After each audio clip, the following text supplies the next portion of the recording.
Thanks for having me join your fun time. Mm-hmm. Mm-hmm. Thank you. All right, 3, 2, 1. Hello, everybody. Welcome to the Saving Humanity podcast. I'm here with a good friend of mine, Kylie, and she has a radiant vibration that will enrich, I believe, those who, can share in the energy wave here. And she's somebody I wanted to connect with and introduce to my audience, connect my audience with, I should say. So thank you. And you're here. We're here. Yeah, thank you for having me. Hello, everybody. This feels like such a great opportunity for me, and I'm excited to hop on and be able to chat about some things. Mm-hmm. Now you have, and we were just talking about this, such a kindness just that you share with your fellow man, just a very high vibration. And I know being a woman, it can be difficult to do that all the time because I just have a lot of female friends, and I feel like sometimes when you have that kind of open energy, it could lead to just exhaustion in a way because people may, why are you like that? How did you get like that? And is this was your dad like this? What helps you cultivate that sort of positive vibration that you share with your fellow man? Honestly, I think that for me, it's really started with tuning into myself first and learning how to really show up with love for me. Mm-hmm. And the more that I learned to love and accept all of who I am, the easier it is for me to show love to everybody and to hold space to understand why people might be the way that they are and still love them anyway, because I've been able to do that for myself. And so that's the biggest thing on my journey is showing up for me first and with love, and then allowing that to be expressed outwards. But the source starts within. Yes, that's so true. Because I think about I have a thing I always say, I'm like the sun. I create within me a positive vibration, and then I share it, Yeah. And you can, even if you're not altruistic, you really just do it because of the way it makes you feel. Doesn't mean you can't have boundaries and things, but you cultivate that within you. It puts you in a good mood, and then from there, you just share your source, for the lack of a better term. And of course, we all have different. Sometimes we're maybe going through some stress, or sometimes we're just on a great high. But you can always sort of just, like you said, cultivate that within you, have that love for yourself, and then share it. And right. You really do have such a kind heart, though. Did you, when you were the little girl, were you going around, when someone got hurt at recess, were you going and talking to them and trying to make them feel better? Or is this something that as you aged, you were oh, I got to work on myself and so forth? I think I've always been a pretty nice person. Mm-hmm. I was definitely raised a people pleaser. And so putting other people's feelings before mine was definitely something that I would put into practice even as a child. And then growing up into adolescence, I just cared about how other people thought and how they were feeling. And yeah, it does come from a place of genuineness. I think that I've always had a part of that just cares about other people. And it's just grown. As I've grown, it just continues to expand. And I just want to be somebody that can hold love for everybody, because I think everybody deserves to be loved and everybody deserves kindness. Mm-hmm. Mm-hmm. Did you grow up sort of in a Christian household, religious household? Did you sort of have a foundation of religion at all? Yeah. Okay. Religion is a really big part of my backstory. I'm not really religious right now.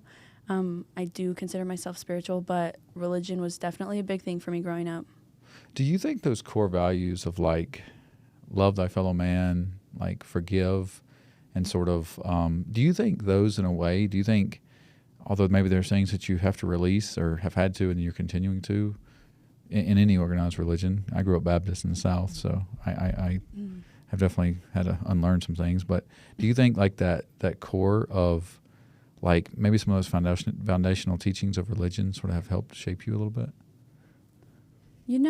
That's a great question. I'm glad you brought that up. There are definitely things that I've had to try and unlearn coming away from the church and coming into myself. But I think that there is definitely some fundamental values that were taught to me growing up that have kind of stuck, that were a big part of the church's beliefs, for sure, loving thy fellow man and service. Mm-hmm. I mean, yeah, for sure. I have a theory here that like, you know this because you know me, but I've lived in 10 states. Obviously, I'm not from here, but like some of the best people I've met are like maybe folks who grew up in the church here, and then maybe they've gone on their own journey, but they still have like this good mind and energy, and it's a very unique situation, you know, to come from the outside to here to Utah, and sort of and I think it's it is like rooted in that a little bit. Mm-hmm. Certainly, I think it's rooted in like the culture, not so much of the religion, but I think it's a good.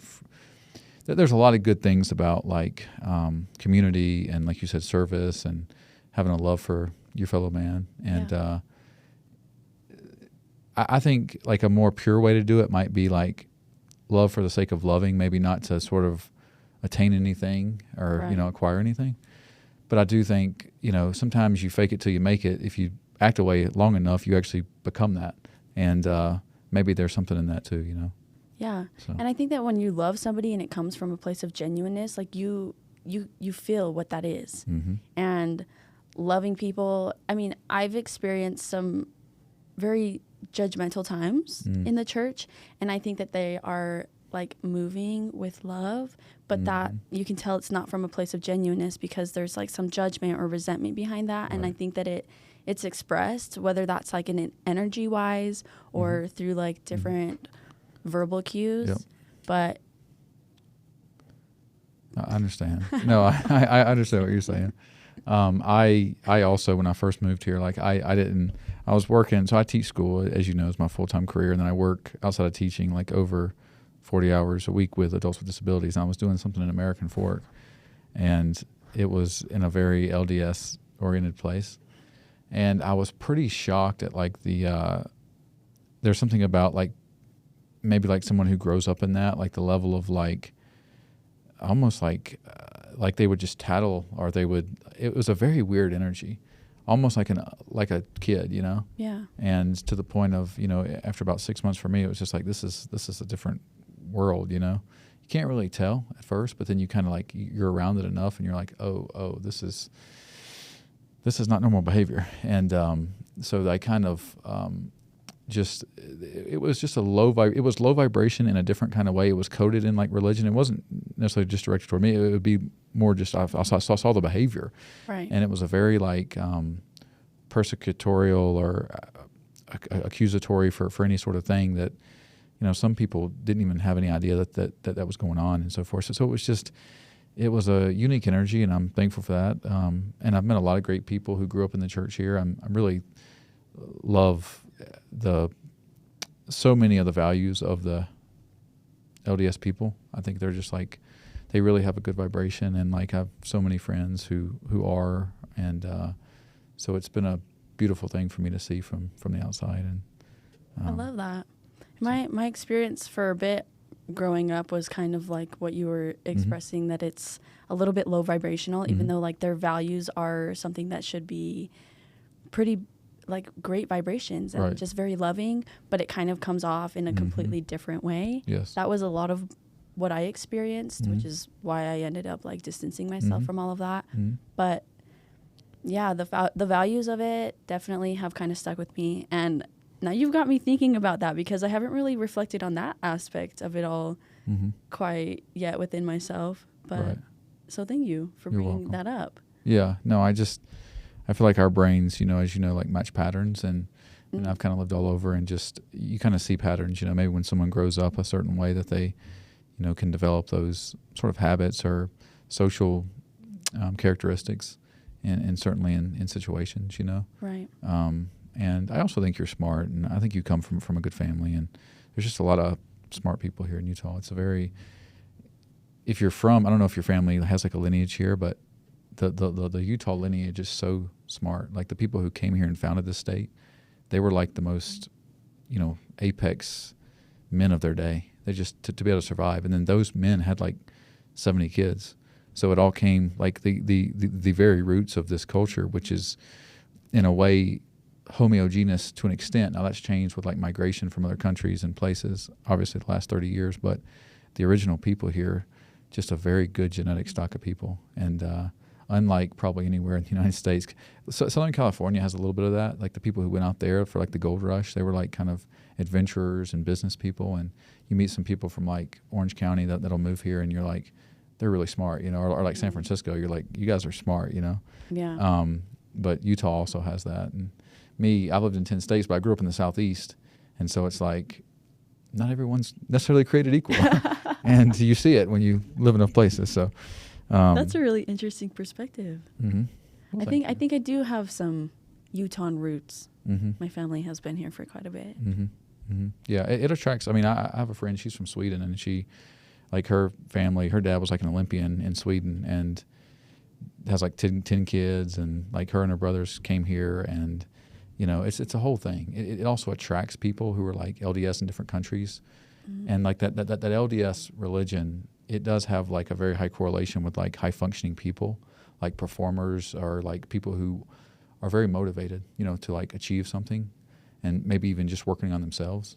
And so there's definitely a correlation there, you know. I'm big into self-development, and there's a lot of correlation between like spiritual teachings and like the LDS church. If you can take it if you can take it from like an esoteric standpoint, not like real, like there's no way any of the things in the LDS book happen. Like there's no way, physically impossible.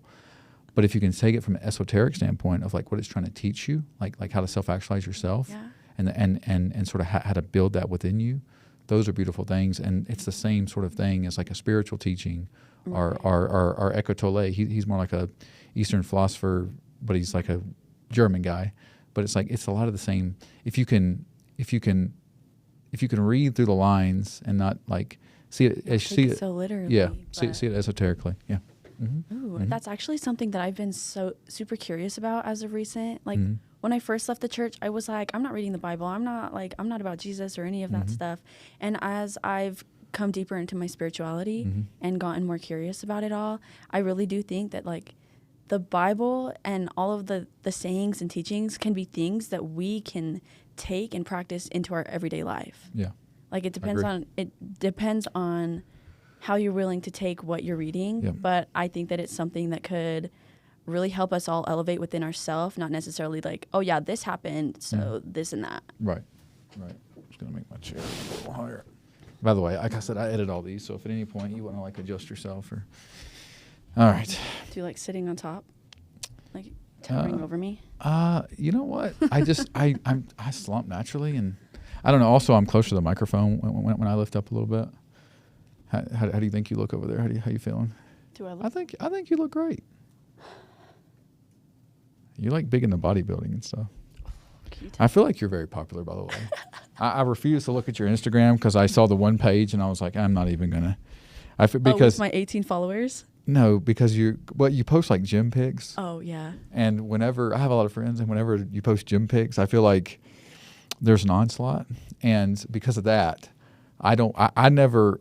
Once I am friends with someone, I don't consume the stuff because I don't want to, and that's for like news and stuff too. Because like if you consume the more you consume, the less you can create and think, and you sort of get in that frame.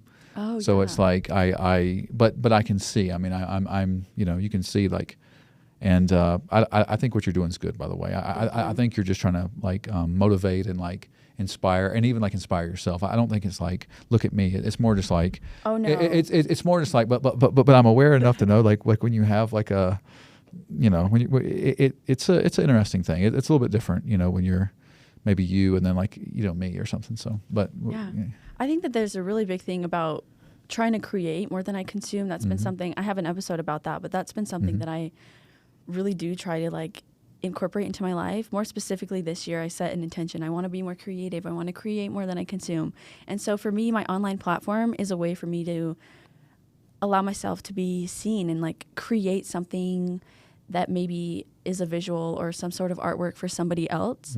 And it's really me just trying to put myself out there and get out of my comfort zone, allow myself to be seen the way that I am, and just like the things that I'm doing in my life. It's kind of like a collage of what I've been doing. Yeah, and I'll tell you what too, like and I know you, like I've gone, in deeper levels with you, but like how you are and like how you grew up and like what you're doing, like that is out of your comfort zone to like post a picture that like 8 years ago you would have been shamed for even thinking that way. You know what I'm saying? Mm-hmm. So like for you, it's a more like a self-discovery or a working to self-actualize than it is like, hey, I'm going to post this and then have 75 people message me. You know what I mean? You're like, the thing about Utah, it's like when I have friends that are like bisexual, you know, and it's different in Utah, which is actually pretty common. Like most women are bisexual, like legitimately most women are bisexual. But when they grew up here, Yeah. it's actually a big deal to tell your family that you're bisexual here than it is in like, you know, Minnesota or New Hampshire, you know, places I've been. And it's like, Oh yeah. I live in Austin, Texas, and where it's like 5% of the population is, you know, LGBTQ, and so it's like when that's the situation, it's not a flex. Like there's nothing hard about it. Here in Utah, no, it's like legitimately like people really are born gay, and they have feelings, and they you know. It's a process. It's not just like this easy thing. Like there's a lot of feelings around it, and like me growing up religious, I know the heaviness of it. You know what I mean? And so just even telling my mom I wasn't religious anymore, that was a huge. It took me like 15 years or something. Oh. So anyway. Yeah, I mean that was a really big thing for me. I am bisexual, and when I came out to my parents about that, that was a huge. Yeah. That was a huge situation of chaos for me. Mm-hmm. Of course. So a new phone. I don't have it all queued up. Yeah, that was a rough time. Tell me more, if you, whatever you're comfortable sharing. Yeah, well, I knew I liked girls starting pretty young. I think I was 11 or 12 when I was curious about it, and I didn't come out to my parents until later in high school. I think I was about 15. And when I did, it felt like all hell broke loose. And I love my parents, and I can see now that everything that they did was out of love for me, as skewed as it might have been and as unloving as it felt for me. Right. But I felt a lot of darkness. I felt a lot of judgment. I felt a lot of hate, and a lot of people seemed to try to be moving in a way that was like trying to change who I was. And I knew early on that I was different. I just felt different than a lot of the people around me. I just didn't really seem to be understood for who I was. And that was really heavy for a long time. I lived in a lot of sadness. I was depressed for many years, and I struggled with suicidal thoughts for quite some time. I just felt like everything that I wasn't okay. It wasn't lovable. It wasn't accepted. And that was a really challenging time for me. And I am the black sheep of my family. I stand out like a sore thumb. And that was heavy. I had a lot of really negative beliefs about myself due to situations where I felt like people were just trying to mold me into something that I wasn't. And I played small. I like to say that there was this box within me, and I stuffed the real me into this box and just like played the tiniest version of myself possible to be loved by other people. And in reality, all that did was make it harder. It made me more sad, and it made me more scared of the world. And there was a time where I did hate people. I hated everybody. I hated myself. I hated being alive. I hated life. And really coming to know my shadows and holding space for that, and trying to understand from a place of love where those come from, and moving with love for all of me that has existed, including the shadows, including the sides of me that I hated and I felt like everybody else hated, has what really helped me step into being okay with who I am, and knowing that just because the people around you may not like who you are doesn't mean that you're a problem. It doesn't mean that you need to change all of these things about you. You just got to learn how to love yourself and love those versions of you first. And then the more that you can learn how to do that, the more other people are going to be able to learn how to love you. And I think you become like a magnet. and your authenticity and showing up as you are, it might repel some people. Like, it's definitely going to push away a certain crowd of people, but maybe those aren't your people. And also on the other end of that, you're going to attract the people who really see you and who really love and accept and hold space for who it is that you actually are. So it's been a crazy journey with all of that. I feel like I want to talk more about there's so much there. I feel like you should I think it's pretty normal, a lot of the feelings that you had, and I think anytime for those of us who grew up like in a religious household, I think it's just hard for us to express that in a way that is not frowned upon. Yeah. And I don't mean necessarily yours, but like any situation where it's like against the norm of what we grew up in. It makes us, especially when you're taught, like I have a cousin, and we grew up sort of in the Baptist church, but he went to like private Christian school, and I didn't have to do that. My dad was more like agnostic, and my mom took us to church, so I had a little bit of I had a mixture of it, where I had an independent thinker too. But my cousin grew up very religious, and then, in like an independent sort of fundamental Baptist church, where there's a lot of similarities. And he talks about that, how the first thing that they teach you is like you're a sinner. So before you ever do anything, you're just a sinner. And so you're not perfectly complete, you're a sinner. And so everything that you do is from the modus operandi that you're already like unclean, not worthy. And then that's your self-identity from a young age, and then you carry it on. Starting off with shame. And then, exactly. And then he's had trouble like finding a girlfriend. He's like 30 years old. He's 6'3", aerospace engineer, like way better looking than I am. But he doesn't have the mindset of like, he doesn't love himself enough to share freely. And people, I think the number one indicator of anybody just wanting to be in your energy wave is like if you can actually share freely and like you have that love for yourself, and then people will just be like, this is awesome, But if you have a little self-hatred, people are like, this dude doesn't even like himself, or this woman doesn't even like herself. I don't want to be around him. I think it's attractive, like the confidence, and maybe you don't have the confidence, but you're willing to put yourself in an uncomfortable situation where you do show up authentically and you speak your truth and you're real about how you are, how you feel, and who you are. I think that it's attractive, and it draws in energy. It draws in people who love that. I agree. There's a lot. The brain is a very powerful thing. Like, it's a very, we underestimate, like when our presence and our energy is aligned with something, how far we can do, and the ability to like your neurons speak before you do, and so like when we communicate, people read our energies, and that's more powerful than even the words that come out of our mouth. Oh, energy is so real. And even like scientifically, like our brains light up at different regions. We can actually, and it's a crazy thing, but like people can read your neurons and before you say a word. So if you can speak about that if you want to. I also have another one for you here, and I mentioned this to you, but you talked about the black sheep. It's funny to hear you say that because you're such like a normal person. But when did you first realize being okay was different, and then I guess, what did that teach you and so forth?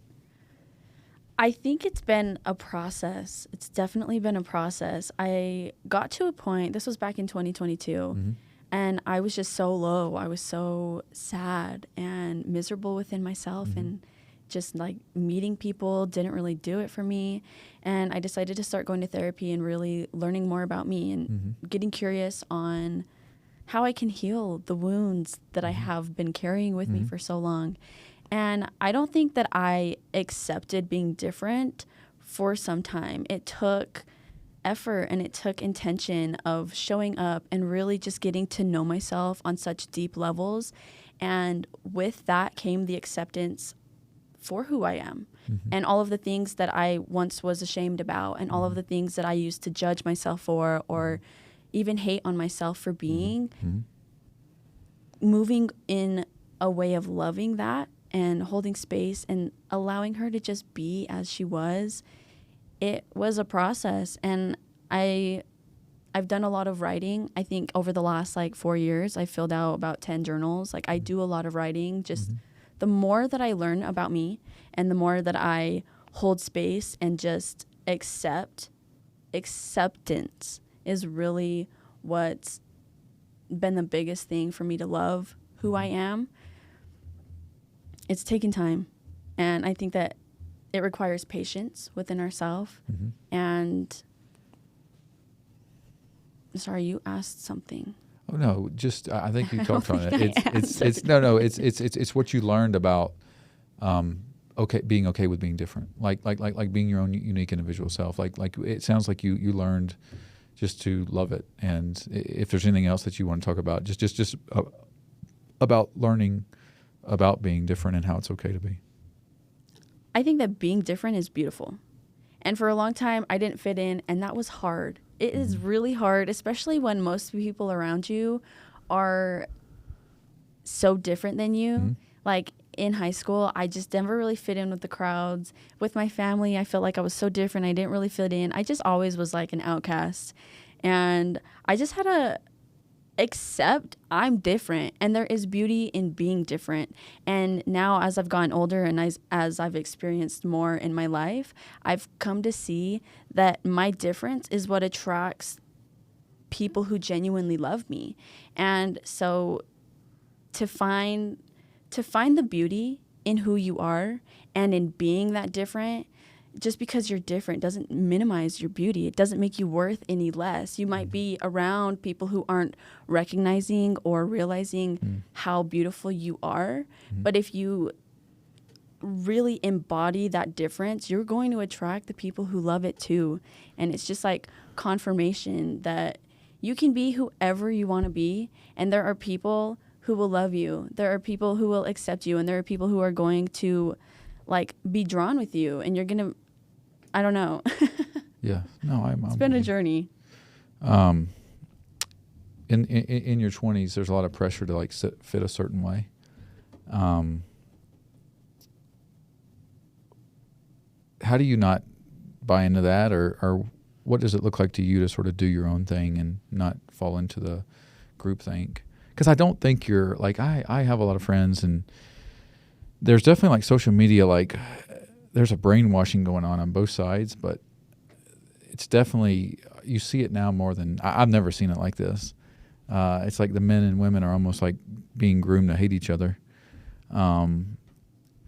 But also it's not just that, it's what you dress, what you wear, how you think.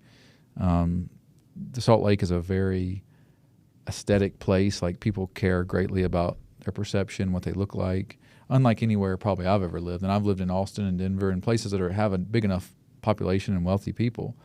But this one is a different level. I mean, this is like this is per capita the most plastic surgery. Being a woman too, I think it's fairly or not, I think people perceive their value based on their physical appearance. And how have you navigated that, and how do you not sort of buy into that group thing, whether it's politics or whether it's like what you should look like, or and I know it's hard because there's nothing wrong with making yourself better. Like I think working out's a good thing. There's nothing wrong with that.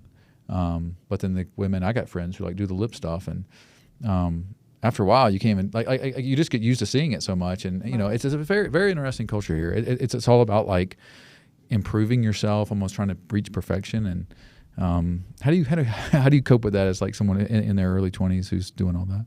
You know, for me, I think it's easier because I haven't really fit in for such a long time, like feeling like I didn't fit in for so long, that it's easy for me to not really fall into the group think. And I've learned that it doesn't matter what you do. It doesn't matter how much you change. It doesn't matter how much effort you put into people liking you. You're never going to be everyone's cup of tea. You're never going to please everybody. And so at the end of the day, it really comes down to, am I showing up for myself? Am I doing what I can to make sure that I love me? And that is prioritizing my health, my spiritual health, my mental health, my physical health, and going into the gym and lifting weights and showing up to destroy my body in order to grow. I found a lot of comfort and confidence in just showing up to do that. And I've ended up really loving the way I look. I mean, my body fluctuates all the time. Sometimes I am more muscly, and other times I eat all of my feelings and I'm a little bit like fluffier. And I think it's just accepting where I am and loving the journey. Because if we're always trying to achieve something else, if we're always shooting for more, we're never going to be happy. Like, I think the whole point is right now. And really being who you are, and who I am is this, you know? And I don't know. I mean, I've struggled too, to also not put my worth in my body. That's taken time. And it's hard to be a woman. It's hard to be a woman in that regard, is to not feel like your worth is through, because it's such a materialistic consumer society anyway. Yeah. And I think especially with social media doesn't help. I mean, everybody usually posts like highlights. But here's what's crazy. Like, there would be girls who looked at your social media and be like, I can't compete with her. Like there's girls that would feel that way about you too, you know? It's crazy how this works, you know, where it's like, it's a very unique thing, you know, just how we are as people. Yeah. And, do you do creatine, by the way? Do you infuse a little creatine in you? I haven't for a while, but okay, because some girls don't like it because it makes them hold water, but it has great effect. I it has do great love effects. creatine though. Yes, if you can get it bulks creatine, up my muscles, and I'm like, oh. I feel like there's nothing better than creatine. Like, if you use creatine, it will blow your I mean, you've used it, but like, use enough of it and regularly, and it is like it is a download of just muscle and your brain too. It helps your brain so much. Oh. Yes, it has great. I didn't know that aspect yeah. of it. So I use the Blueprint. Have you ever heard of the Brian Johnson guy, the guy who wants to live forever? There's a guy. He's from Utah. He's former LDS. He wants to live forever. Brian Johnson. I take his longevity mix, and there's like creatine in it. Okay. But he is detailed about every ingredient. It has fight for its life to even be in that mix, because he surveys everything so detailed. Yeah. And he's a big fan of creatine, and and it does work too. I do love creatine. I'm gonna start. I feel like using it again. Yeah. No, it's yeah. So, you did say something about social media that I wanted to say. Okay. I've been one of those people that looks on social media and I compare my life. I compare how I look to this person. Oh, I don't look like that, or I'm not doing that. And I think comparison is a killer. Comparison is tough. It's like a hit to yourself. There is nothing worse for me than comparing myself to someone else, because no matter how much you compare, you'll never be them and they'll never be you. And so for me, when I post on my platform, I hope to inspire, and I hope to be as real as I can. Like, I personally will never go get body modifications done. I don't want to fill my lips. I don't want to change my body. I don't want to do any of that. I mean, like, I have blue hair. That's fake. I'll be real about that. But I don't know, showing up as real as I can, I do that in hopes that maybe that creates a space for you to show up as real as you can. And you're very good about that. You have a good kindness that you share. I mean, just how you kind of came up to me when I was just passing by, and I think I spoke about your dogs, and but your open energy. And I kind of touched on this earlier. How do you have that open energy without letting it drain, without letting people or something drain you? Like you have such an open energy. It's not what you see all the time from everybody. I think I'm like that. The high vibration people, really the successful people do, but you have such an open energy. I think you lead with love and positive vibration first. You're certainly willing to give people the benefit of the doubt first, but how do you maintain that without letting it drain you when you have those negative experiences with people? Well, I definitely spend a lot of time alone. When I'm not out in a social situation, I'm hanging out with my dogs, I'm going to the gym, I'm at my apartment, I'm outside by myself. And I think that kind of keeps me in a place of being grounded, so that when I do go out and I interact with people, I can be social and I can hold space for other people and be loving in a way, because I've been prioritizing me. And when I prioritize myself, it's easier for me to show up for anyone else, because I've already shown up for me and I now have the energy or the space to do that. Right. But I also think that there are times where I have to really listen to my body, and if I'm in someone's energy and I start tensing up, my jaw starts tightening, or I feel like a tightness in my chest, I know I agree. I need to go. I agree. I listen to my body in times, but there are also other times where I think that the other person that I'm talking to is also so open and giving with their energy that it doesn't drain you. Right. And so it's whether you have the discernment or not to be able to tell what's going on. And I've even got to the point now, and I'm as I approach 40 years old, I'm like, it doesn't even matter like someone's outer shell, what their physical, if the energy is off, it's not even worth it, because there's other people you can connect with, or just you can other things that add value to your life. But if the energy's bad, it's never going to turn out good. No. Like automatically just, it's not going to be good. It doesn't matter. Even if someone like, and you have unconditional love for someone, like maybe they're doing the best they can where they're at and they're trying on their journey. But you know, we don't have to, it's not our job necessarily fix everybody. No. And when the energy is off, you just know that like, you know, the law of energy transfer is a real thing, and soon it'll infect you, you know. Oh yeah. You have the energy of someone who I think like has so much to give. You have such a deep heart, but I think you feel a lot. And I think when you do that, it can make things, you have a much more, you experience things on a deeper degree of depth than most people do. Like, you know, and not just like when you were 8 years old and like you said, or something happened, or like when you were ashamed, but like you really feel a lot. And like, like if I had to guess, I think one of your biggest sticking points is going to be like finding someone that you even want to, and I don't like, I'm not even like, I don't look for anyone to like get, you know, so many people, it's so interesting to me. You know a little bit about me, but like, you know how folks will be like, I want to find somebody or marry somebody. And I'm just like, I really don't want to marry anybody. Like maybe I'm completely wrong, but I just don't want to marry anybody. I might want to have kids, but I don't want to marry anybody right now. And I surely am not looking for someone to, and then, you know, people will say to me, well, you know, there's a whole separate argument. I have female friends who about, yeah, but if everybody did like you know, and but to me, it's like, I just, you know, I just love meeting people. I love learning. I love sharing. I'm not, and when I'm in your energy wave, and not that this will be you, but like you have such an independent energy too, that like, I could see you, and I know you love everybody, so you're not, but like I can see you being very independent and maybe by yourself for quite a while, because you almost prefer your sort of company without anybody else, you know? Yeah. You love people. You're a great friend, I'm sure, but I can just see your energy because it's so powerful and strong, and you feel so much that it's almost like preferable to just kind of have that time, you know? Oh, I love my me time. Mm-hmm. I'm a little different. I like people more, but as far as like, it's a very interesting thing. Just how I think we have to stop thinking that like someone is gonna complete us or be something that, like, it just doesn't matter that much. And the future of even having children is going to be like co-parenting.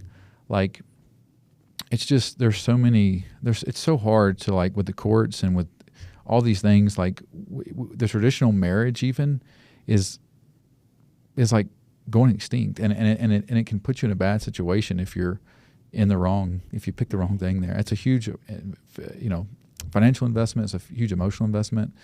And there's going to be a future where we figure out, like, we don't have to own somebody, like someone's not ours, you know what I mean?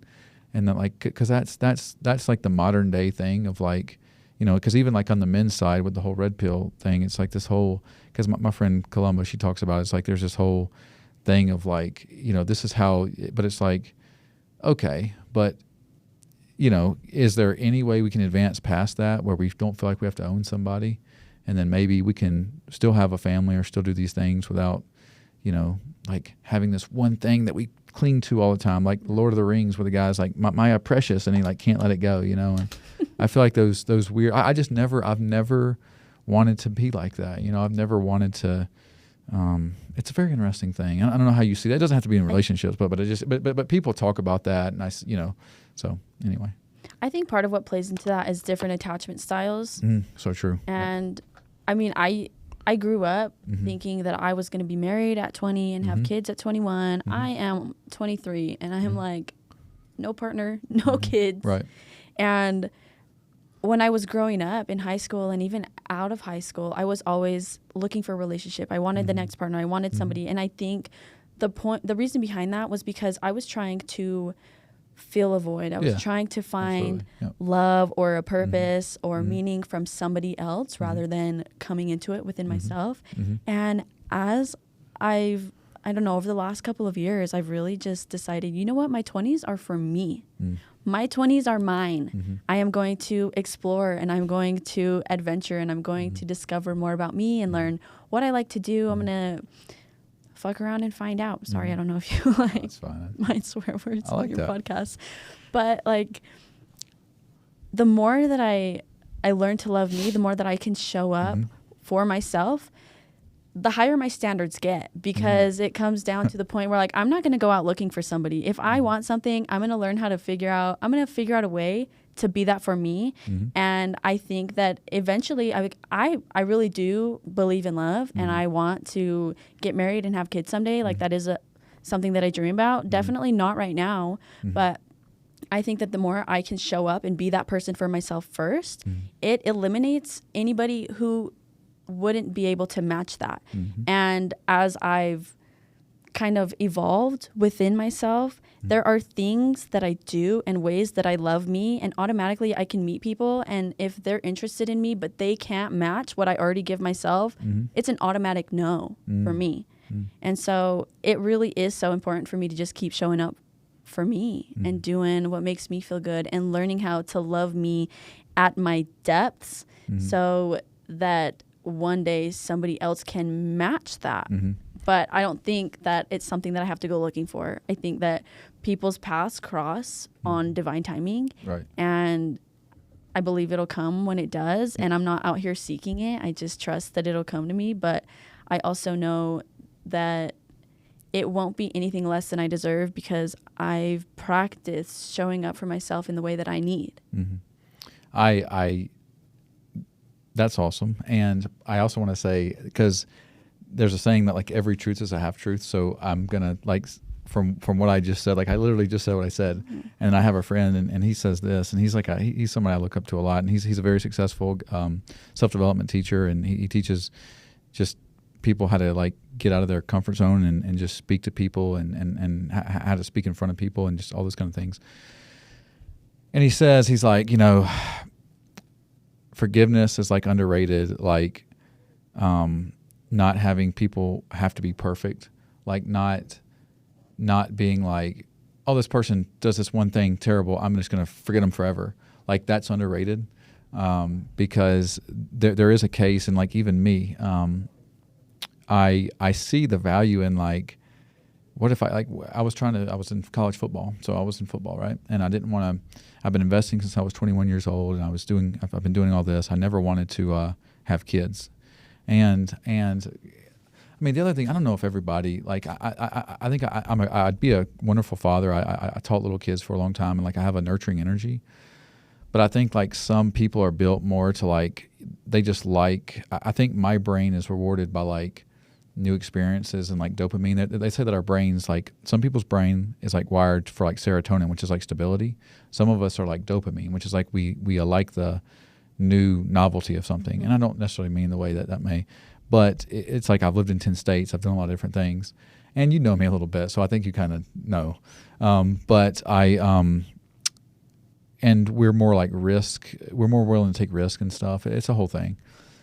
But I look back now and I'm like, if I had a little 10-year-old Taylor running around or a little girl, I don't think my life would be less. You know what I mean? Oh, yeah. And I think that like if I would have just had a baby at some point, or if I would have dated somebody, I don't think, more than what I ever did, I don't think I would have regretted that, And I think it's a double-edged sword, Now for me, I guess it doesn't matter. That's what, I could...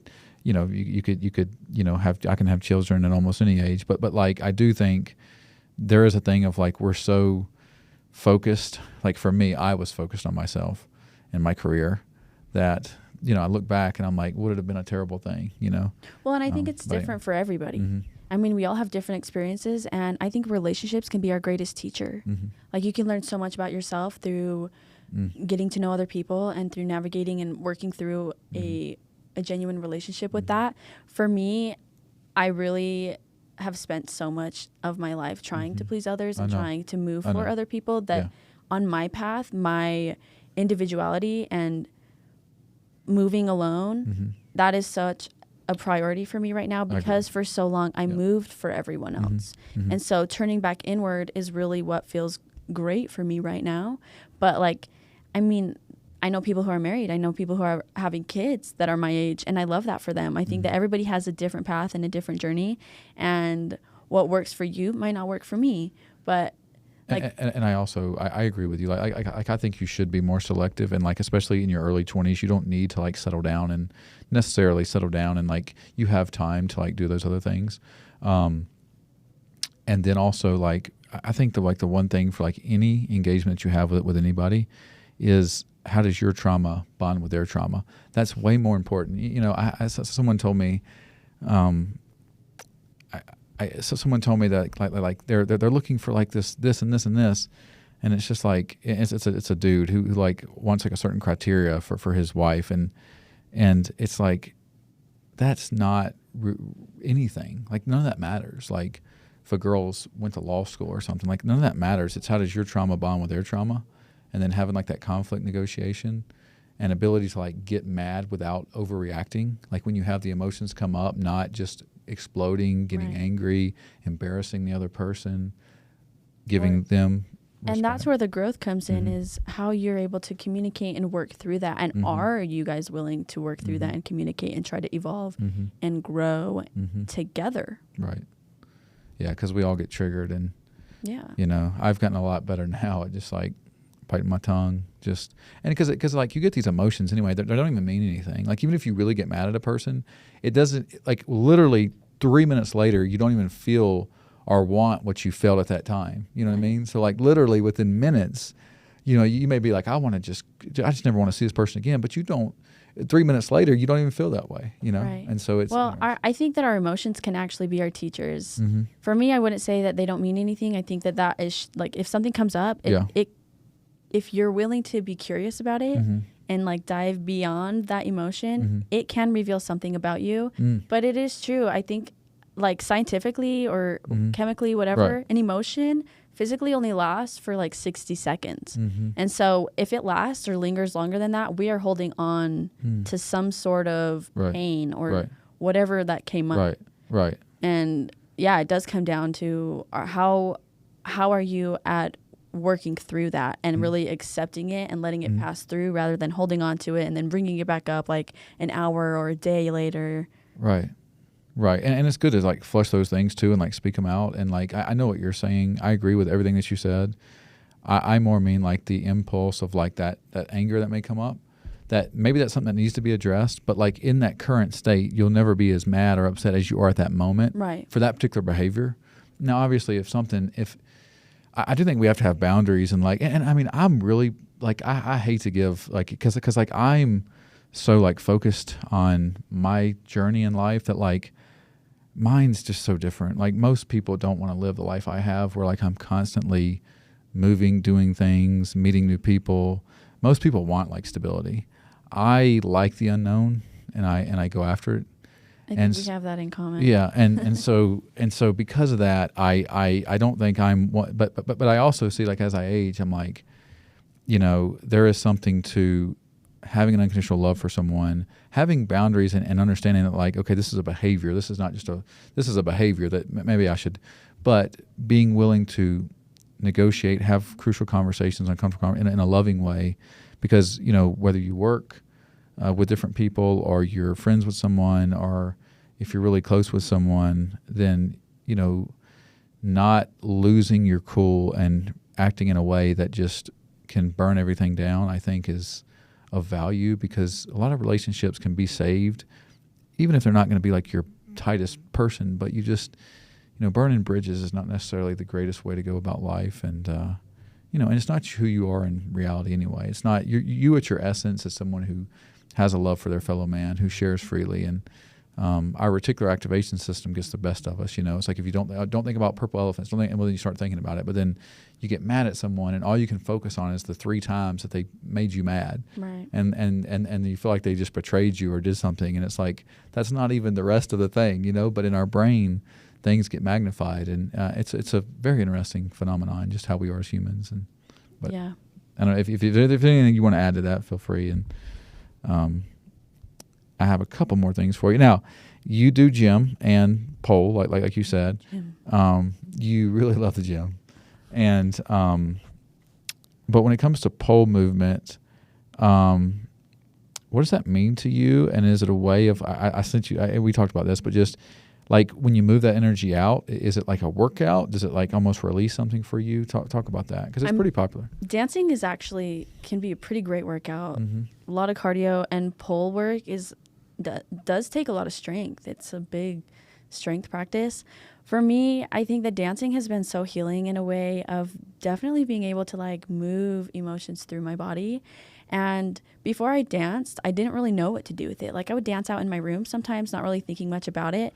But as I've grown more in my dancing journey, I have really been able to like tune into my body. And there are times where I'm feeling something and I will just like express wherever it is that I'm feeling it. Maybe it's my arms, or maybe it's like my stomach or my chest.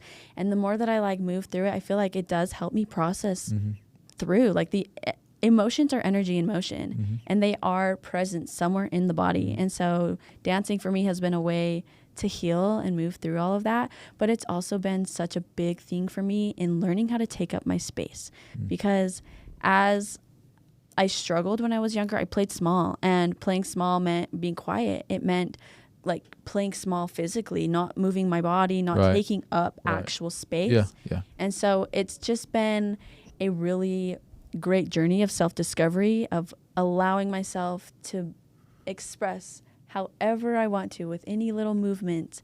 And it was really uncomfortable, especially when people would watch me. Like having somebody else watch me dance, oh my gosh, that was terrifying. But pushing through the discomfort and moving with it anyway has just like helped me find so much confidence in being who I am, and in even looking the way that I do. Like my body is a work of art. I think that everything can be a work of art if we choose to see it that way. And I just really try to embody my inner artist through my movements. Dude, you see, yeah, I feel like you speak differently than most people, and people are gonna love your mindset. And I appreciate you. do you what do you wish for your future self? Like, what do you wish for your future self? And what's like an uncomfortable truth that you know to be true? Maybe you can't, maybe it'd be politically incorrect to say, but you can start with either one. But what do you wish for your future self? And what's an uncomfortable truth that you know is fact, that like people would be like, oh, you can't just say that or do that, if you want to share it? I'm going to say the uncomfortable truth that I know to be fact. Yes. There is beauty in darkness. I have really put into practice seeing the beauty in the darkest and most awful situations I've ever been in. And I think it ultimately comes down to perspective. And like with all the stuff politically going on, I do have friends that post, like, if you're not posting about this, like, I don't want to be friends with you. My thing is, I'm not sharing hate. I'm not going to spread the hate and the darkness and the evil that's going on. I'm not going to be part of the negativity being pushed outwards. That's right. There is beauty in everything that's happening. And maybe the beauty of this is that there's a community. Maybe the beauty in this is that you can show up and be a light for this world when so much is being shared about the darkness, about the evil, about the cruelty. And for me, I'm going to share my love. I'm going to share my light, and I'm going to move in a way that might inspire you. And maybe it triggers some others, and maybe your light might burn some people, but I'm not going to minimize my light or stop sharing my love or stop moving to share positivity, because my intentions are to be part of the positive change that's happening with this planet. And in order to be part of that, I can't be putting out and involving myself with all the negative crap. Like, I'm not saying it doesn't exist. I'm not going to sit here and pretend like I can't hear it or see anything. Like, I'm aware of what's going on, but there is still beauty amidst the darkness. And I have been able to find that within myself. So of course, like, that's it's so true about all of life. That's why you're here. That right there is why you're here. That mindset. Like, I do audit very carefully who I would even ask to hang out with me, number one, and then be on the podcast. And it's only people as Energy Wave I've been in. And that's why you're here. 'Cause it's I think the thing that people forget too is like there's propaganda behind everything that you see and do on both sides, to where like you're letting that run you. You're just living in a reactive state. Yeah.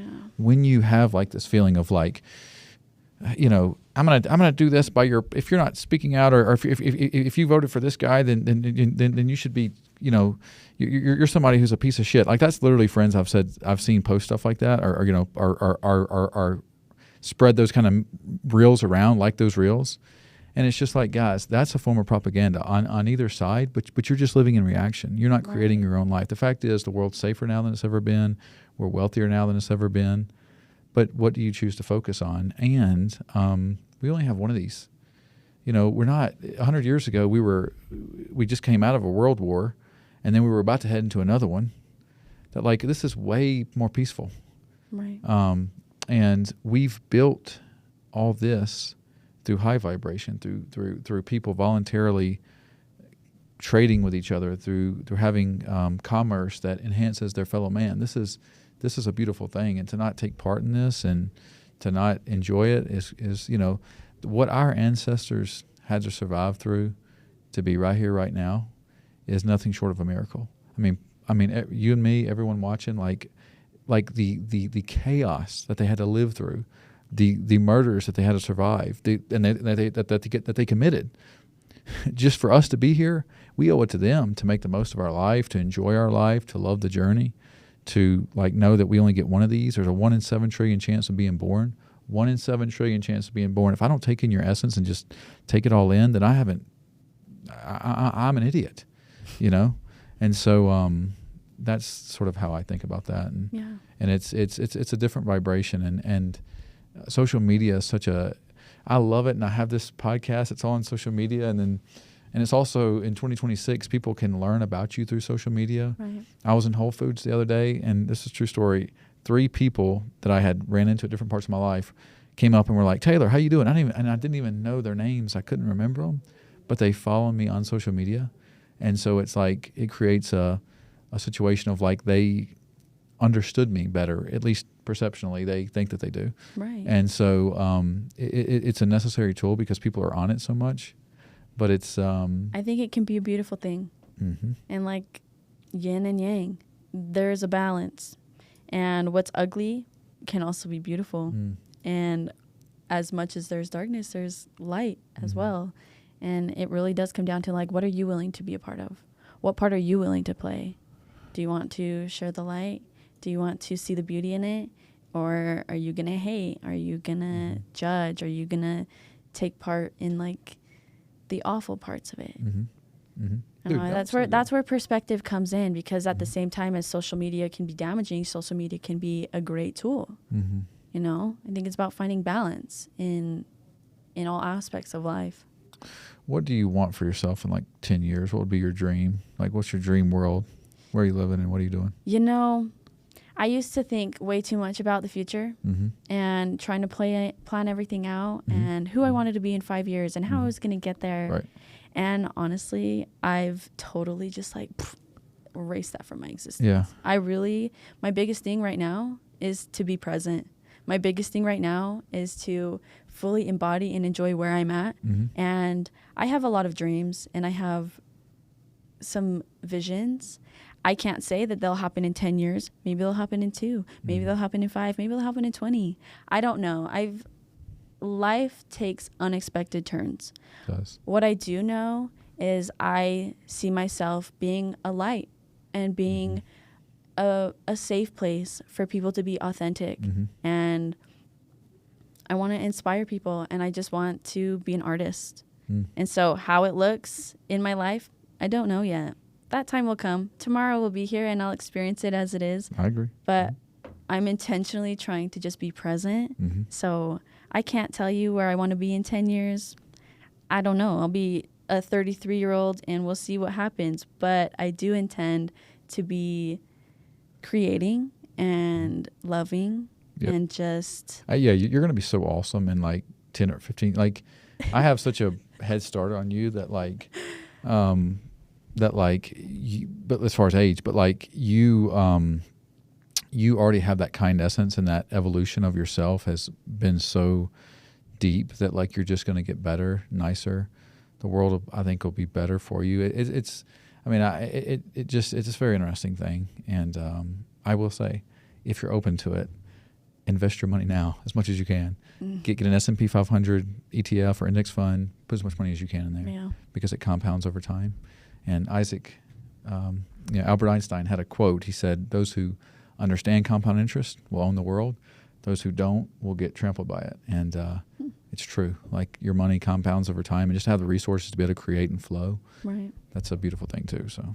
Well, thank you for your advice. Yes. Well, that's just if you listen. If you're open, no, it's probably a really smart move. Yeah. And I should definitely be. If you have extra money to invest, I would do it. Yeah. Anything that you want to share? Anything that you wanted to get off on your? I know earlier you told me no because we're obviously friends outside of this, but anything that you'd like to delve into? Honestly,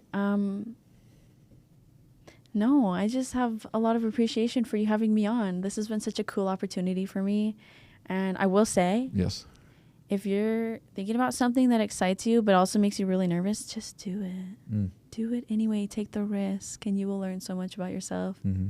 And the rewards could be greater than you imagine. I know it. I was nervous coming on here to chat with you today. I have a podcast of my own, but it feels different coming in to talk to you on your podcast. And I just really appreciate the opportunity to be here. And thank you for hearing me and holding space for everything that I do have to say.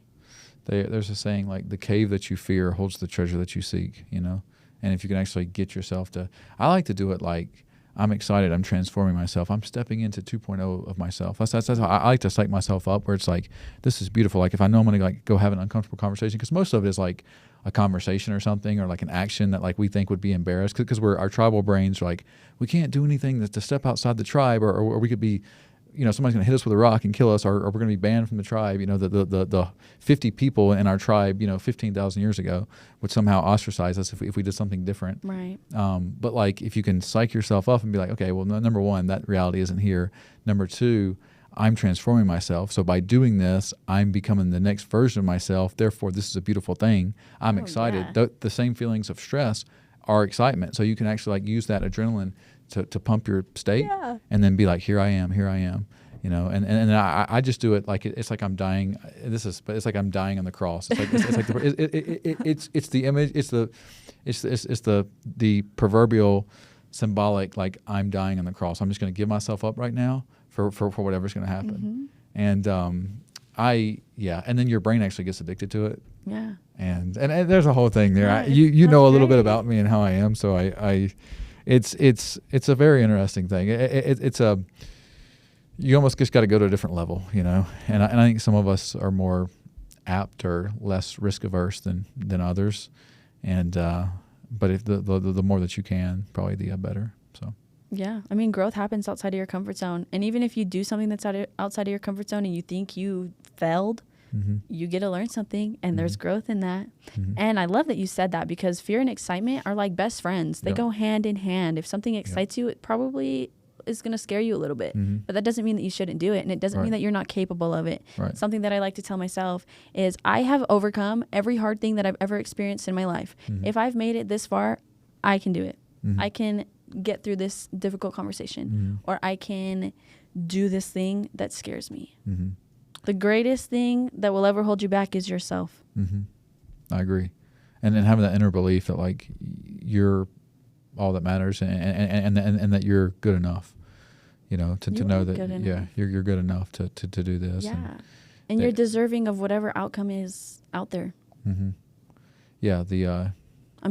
Of the great outcome, you're deserving of that. Yes. I think you have a great dad, by the way. I don't know your dad. I love my dad. I think your dad's, I would love to meet your dad. My dad is rad. I think I like the vibe that you give off, like the pattern recognition in my brain, like knowing just women. I think you have a great dad. Most of the people who act like you, they had a great dad. Just being honest. I know. I think I have a lot of similarities with my dad. Yeah. He's a great guy. Love to hang out with him. You probably vibe with him pretty well. Like but thank you so much for watching this, and peace. Bye. Okay. You're awesome, dude. Okay. Let's do some little promos. I got to figure out some promos. Yeah. I'm going to turn them.